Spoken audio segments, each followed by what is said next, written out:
Boa noite, meus irmãos, mais uma vez. Estamos aqui, firmes e fortes, nesse nosso compromisso de nos mantermos unidos, ligados pela mesma essência, trabalhando naquilo que acreditamos, que é a força, a união e o amor. Inclusive, digamos assim, é a meta da nossa casa querida, o Consolador. Vamos então, nesse momento, agradecendo a esta casa bendita que nos possibilita estarmos reunidos numa única intenção, de estarmos juntos, na mesma frequência da espiritualidade que nos assiste, do nosso querido Eurípides Barçanufo, de todos aqueles que, em nome do Cristo, ali estão sempre presentes, nos trazendo o conforto, a confiança, e muitas vezes nos aliviando as dores físicas e morais. E é assim que nós agradecemos ao Mestre Jesus, esse que nos conduz pelas veredas do bem, que nos facilita essa caminhada, onde estamos muitas vezes fragilizados, mas encontramos o conforto no seu regaço. E assim, agradecidos por mais essa oportunidade de encontro, nós vamos rogando Jesus que permaneça conosco em nossos lares, agora e para todo sempre. Que assim seja. Meus irmãos, vocês sabem que eu lancei um livro e eu gostaria de esclarecer a vocês, o livro é este, né? Inclusive aqui, olha, tem Anísia com Y, que é um charminho. Meu nome não é com Y. E este livro aqui, que se chama A Origem, nunca foi contado, mas você deveria saber. Esse livro, algumas pessoas tiveram ou sei lá, imaginaram que fosse um livro psicografado. Mas não é, esse livro é um livro de pesquisa que eu fiz ao longo de muitos anos. Como vocês sabem, eu ingressei no Espiritismo, mas eu estava vindo, né? Vinha de uma igreja protestante, tinha muitas informações dentro desse contexto, a base filosofal deles, e lógico que o Espiritismo me deu asas, né? Me deu asas. E eu fui então pesquisar melhor aquilo que eu tinha dúvida. E que a teologia convencional dessas igrejas, que foram duas, eu não tive resposta. E foi no Espiritismo que eu encontrei. E isso estimulou aquela vontade de me aprofundar num assunto que é pertinente a todos nós, que é o início de tudo, que é o começo, que é a história. E por que nós, que somos, digamos, cristãos, não sabemos a base, aonde se assenta toda a filosofia daquilo que acreditamos. São 3 volumes. Eu digo que o primeiro volume deixa muitas indagações.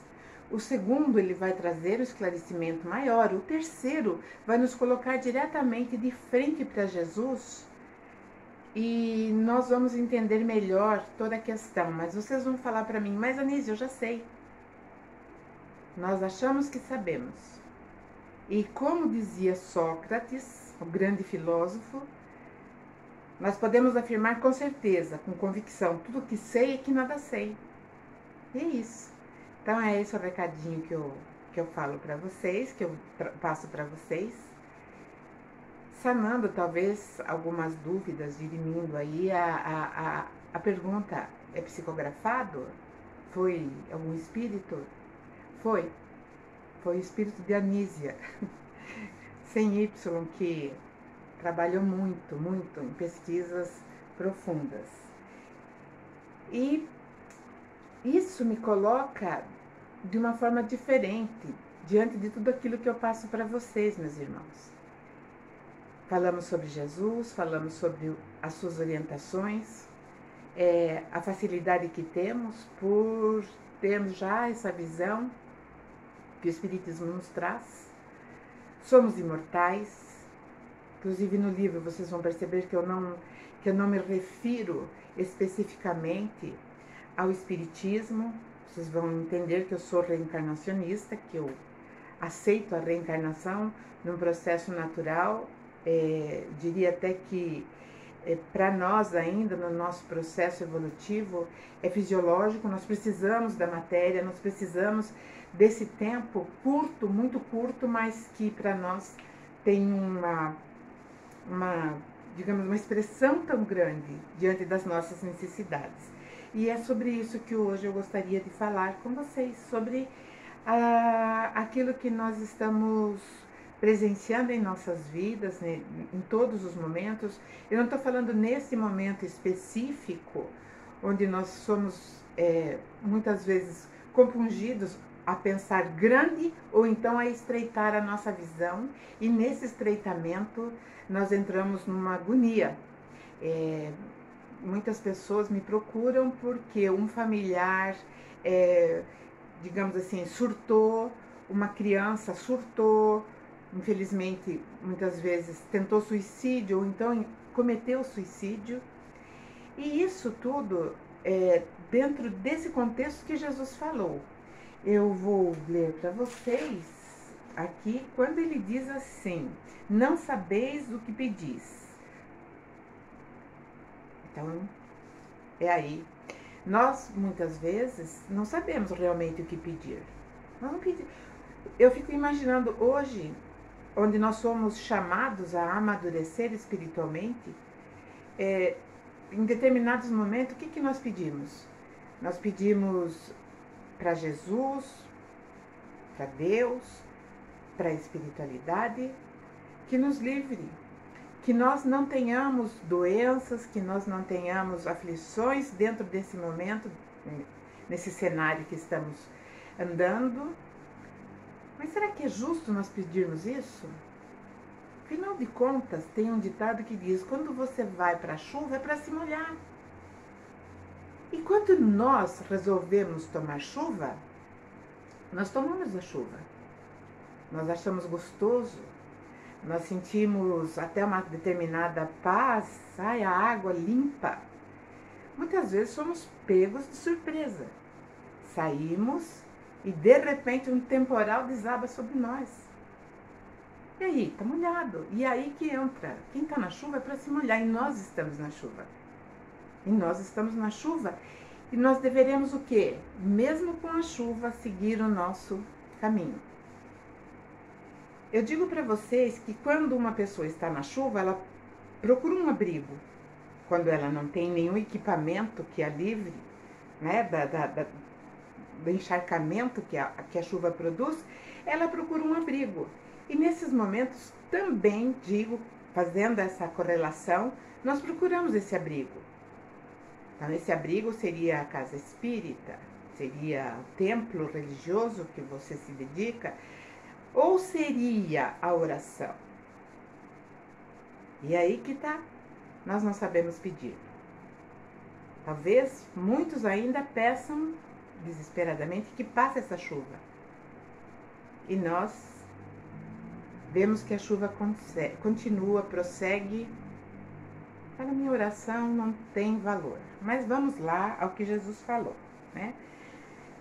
Jesus, então, ele vai nos trazer essa informação e que não sabemos o que pedir. Aqui ele está relacionando um pedido de Salomé, que queria que seus filhos sentassem um à esquerda, um à direita, quando ele estivesse no reino. Jesus falou: você não sabe o que você pede, você não está sabendo o que pedir. E nós, nessa questão, nós vamos entender que nós devemos que pedir para nós mesmos informações sobre o que queremos, sobre a nossa vida. Então, qual é o sentido que damos à nossa vida? Qual é o sentido? Vocês já se perguntaram? O sentido, muitas vezes, você imagina que seja uma carreira profissional, Mas eu vou falar para vocês, uma carreira profissional vai chegar um momento em que uma empresa onde você se dedicou vai te aposentar. Ou seja, quando ela te aposenta, ela fala, sabe, não dá mais. Continua, né? Continua a tua vida, mas aqui não. Ou então, quando nós está tudo bem, qual o sentido que nós estamos dando na nossa vida, nos momentos em que está tudo bem, que o mar está tranquilo, que o céu está azul, que, enfim, que a mata está em festa, aí é bom, esse é o sentido que eu dou para a minha vida. Mas o sentido que nós temos que dar para a nossa vida, na verdade, é olhar aquilo que nós pretendemos. E eu vou falar sempre, é meio cansativo, mas é necessário. Nós temos que olhar lá na frente, nós temos que ter uma visão de futuro. Mas a nossa visão de futuro não é até chegar o momento da despedida, não. É a visão que nós vamos prosseguir, que nós vamos atuar. Pensem bem.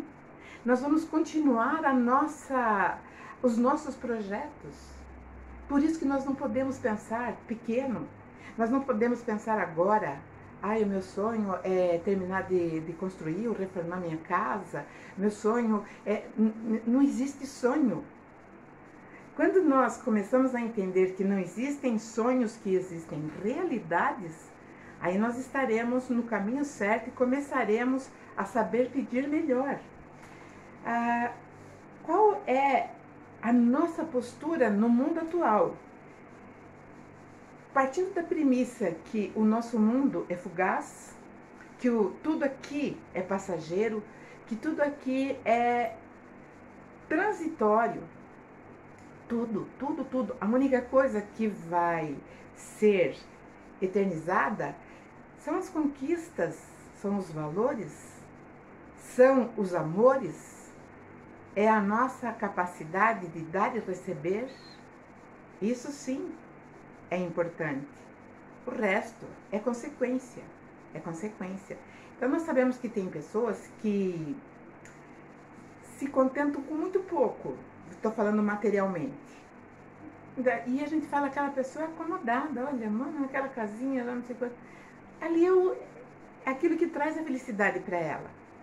As inquietações delas estão ali, naquele momento, onde ela cresce em valores, onde ela expande os seus horizontes. Porque Jesus nos ensinou isso no Sermão do Monte, que bem-aventurados aqueles que não se apegam, ou que seja, os humildes ou os pobres de espírito. Quando nós achamos que a pobreza de espírito está na condição social, nós estamos equivocados grandemente.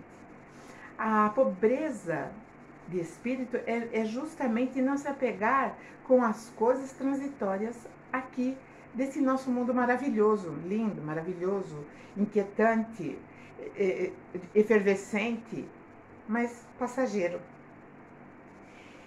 Se não fosse assim, né, nós teríamos uma outra realidade de experiências dentro daquilo que nós chamamos vida física, né? Então, será que nós levaremos apenas o nosso aprendizado para outra dimensão espiritual? Será que é isso? Não. Nós vamos levar a essência de cada momento que vivemos aqui. Nós temos níveis de consciência, não temos? Nós temos o nosso consciente, que é esse que está interagindo, que nós estamos nos interagindo. Nós temos o subconsciente, que é aquilo que eu estou jogando lá para dentro, para o porãozinho. E nós temos também o nosso superconsciente. Isso eu aprendi com o André Luiz. O nosso superconsciente, ele vai captar tudo aquilo que é superior, por isso ele é superconsciente.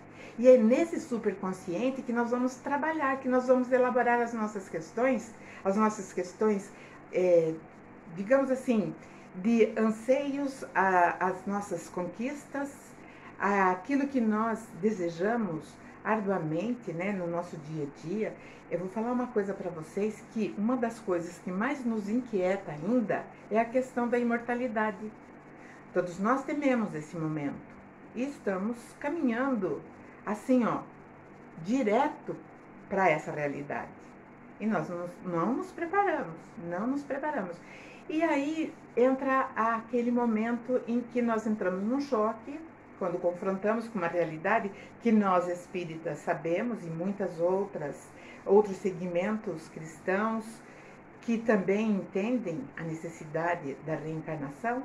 Aí quando chegam do outro lado, vem a aflição. Eu concordo, meus irmãos, com a maior dificuldade que temos aqui é gostoso.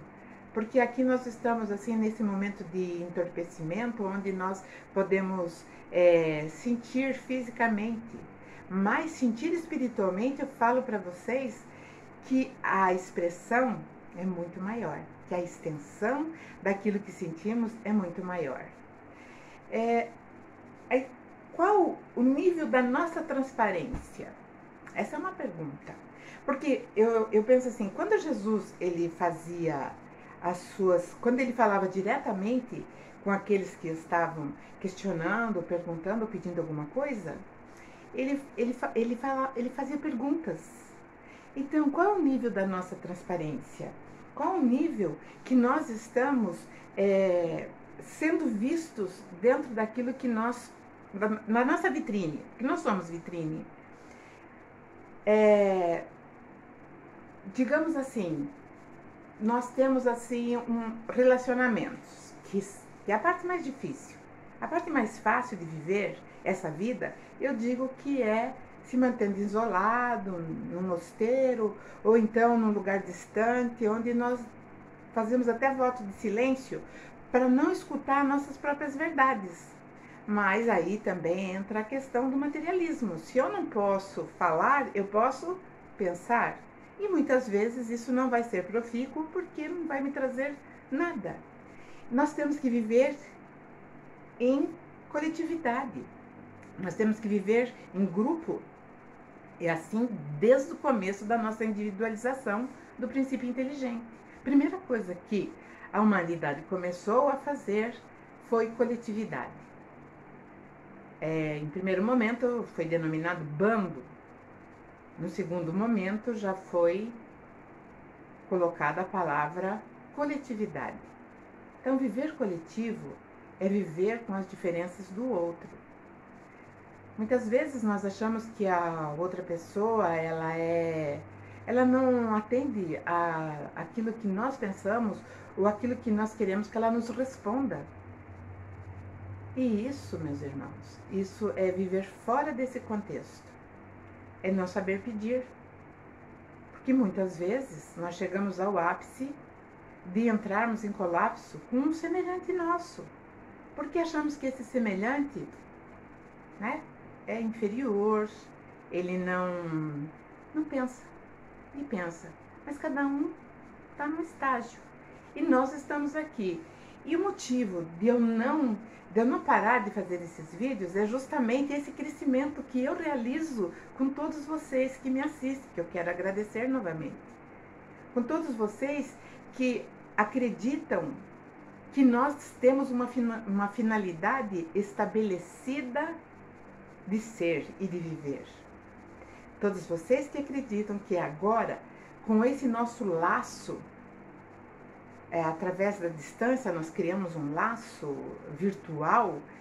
Esse laço é poderoso, porque é através do sentimento, é através do coração.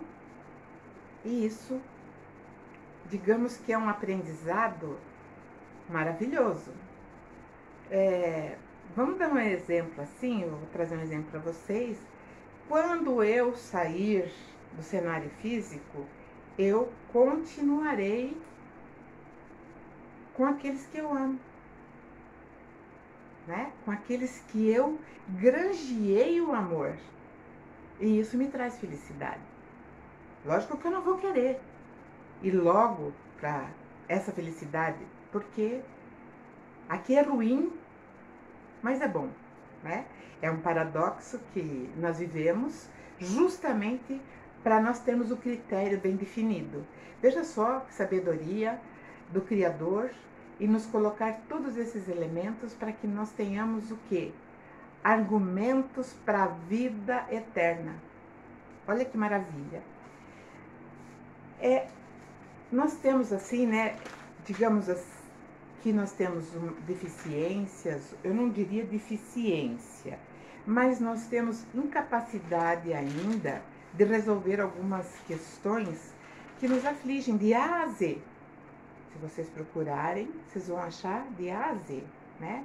Azedume no A, arrogância, no B nós vamos ter belicosidade, que é a facilidade de explodir com o nosso semelhante, isso é belicosidade, ou a facilidade até de partir para a agressão, isso ainda é a violência, ele já está no V. Nós temos o ciúme, nós temos as desilusões, nós temos ainda a ganância, a hipocrisia, e assim nós vamos vendo que nós temos ainda essas incapacidades que nós temos que fazer a resolução, resolver. E é por isso que Jesus fala, vocês não sabem o que pedem. Porque quando nós formos pedir, nós temos que ter resolvido essas questões. Nós temos que trabalhar todos esses momentos em que nós nos encontramos em guerra conosco mesmo e colocamos essa guerra também para aqueles que nos cercam. Seja dentro do lar, seja fora do lar, seja, enfim. Nós temos que nos livrar do azedume. Saindo do azedume, nós estaremos a um passo da maior conquista, que é a tranquilidade, que é a serenidade, que é o equilíbrio. O equilíbrio, trouxe aqui com Emmanuel, ele diz assim, né, que nós deveremos caminhar sem medo e não casar com a imprudência. Emmanuel é fantástico. E nós que entendemos as palavras do nosso Mestre Jesus, devemos agir de acordo com os padrões por eles estabelecidos. E nunca dar lugar à temeridade, nunca dar lugar ao medo. Jesus ele vai salientar sempre o imperativo da edificação do reino de Deus. Mas ele não vai sacrificar interesses dos outros em obras precipitadas.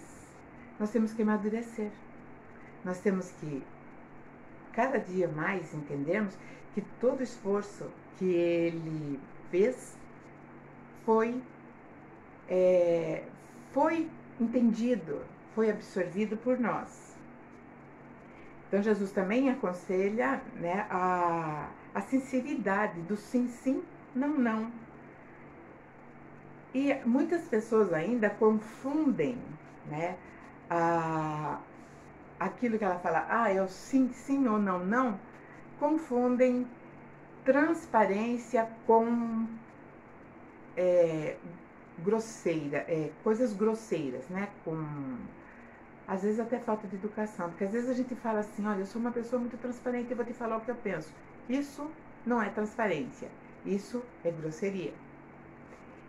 Mas nós temos que ser transparentes no bem, transparentes para nós mesmos e transparentes para aqueles que têm capacidade de nos enxergar como realmente nós somos, né?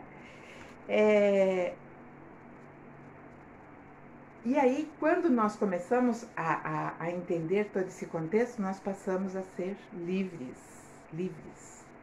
Novamente, meu amigo Orlando me trouxe, né, um subsídio aqui, onde ele colocou uma historinha maravilhosa que o discípulo falou para o mestre, mestre, o que faço para ser livre? Aí o mestre respondeu, seja terra. A terra recebe os dejetos dos homens e animais e não é perturbada por isso. Muito pelo contrário, transforma as impurezas em adubo e fertiliza o campo. Nós não entendemos isso. Isso é uma chave que nós temos que virar. E daí ele falou outro passo para você ser livre seja água. A água limpa a si mesma e limpa tudo aquilo que toca. Seja água corrente, não deixe nada ficar parado em você. Isso eu estou dizendo das coisas ruins. Seja o fogo, O fogo faz a madeira podre transformar-se em luz e calor. Seja o fogo que queima e purifica. Seja o vento espalha as sementes sobre a terra, faz o fogo arder com mais brilho, empurra as nuvens para que a água caia sobre todos os homens. Se você tiver a paciência da terra, a pureza da água, a força do fogo e a justiça do vento, você estará livre. Fechou, né? Fechou. E é isso aí, então vamos entender a lição do sábio, as orientações do nosso Mestre Jesus e seguir nossa caminhada, assim, com facilidade, com tranquilidade, com certeza dos nossos passos, para onde nós estamos indo. Mas antes disso nós temos que saber aonde queremos chegar. E aonde nós queremos chegar? A pergunta vai ficar. E estamos juntos nessa caminhada, cada dia aprendendo mais, cada dia convivendo mais e também aprendendo em coletividade. Isso é muito importante, tá bom? Agora nós vamos fazer a nossa prece com os nossos irmãos, com os nomes aqui, nesses papéis. Como eu já falei para vocês, aumenta a cada dia, a dor aumenta, o desespero aumenta. Por quê?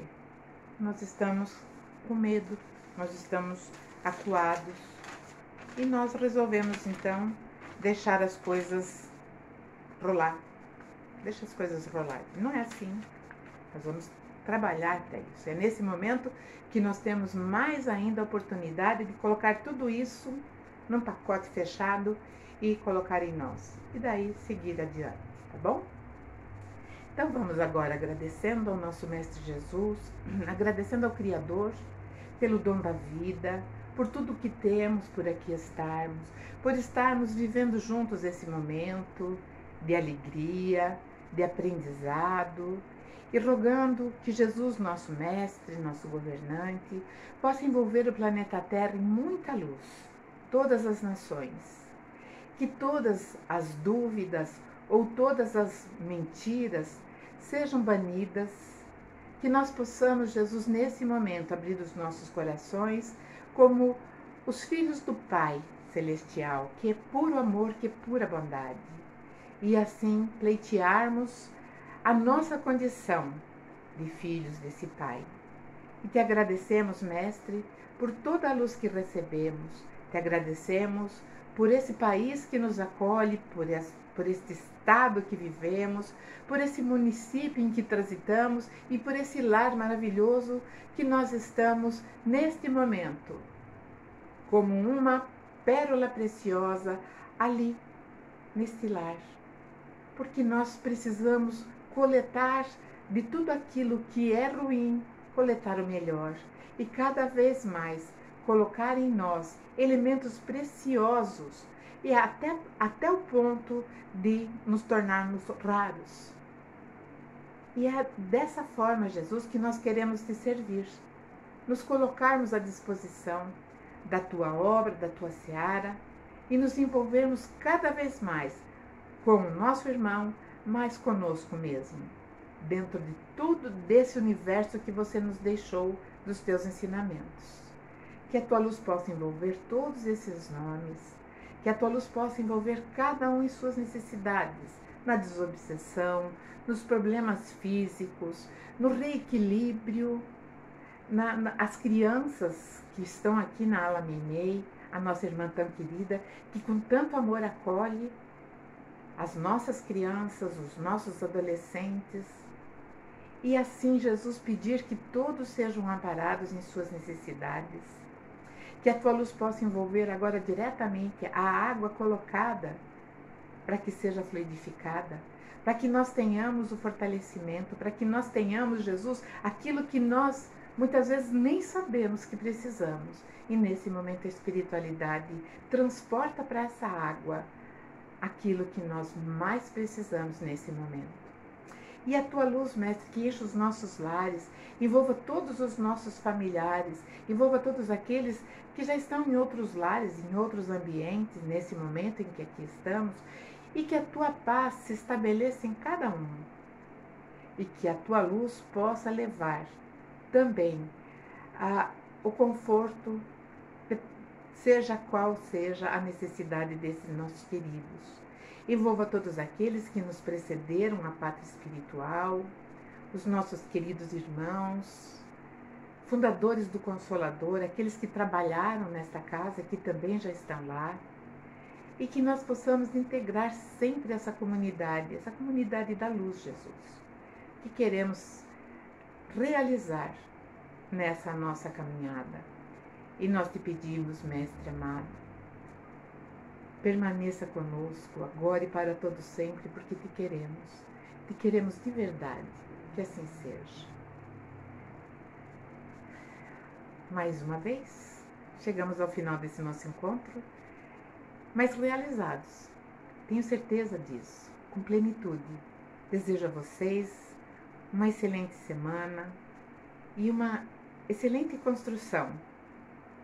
Cada um vai pegar o seu edifício que está lá parado, que está lá em obras, mas meio que abandonado, e vamos dar uma solução?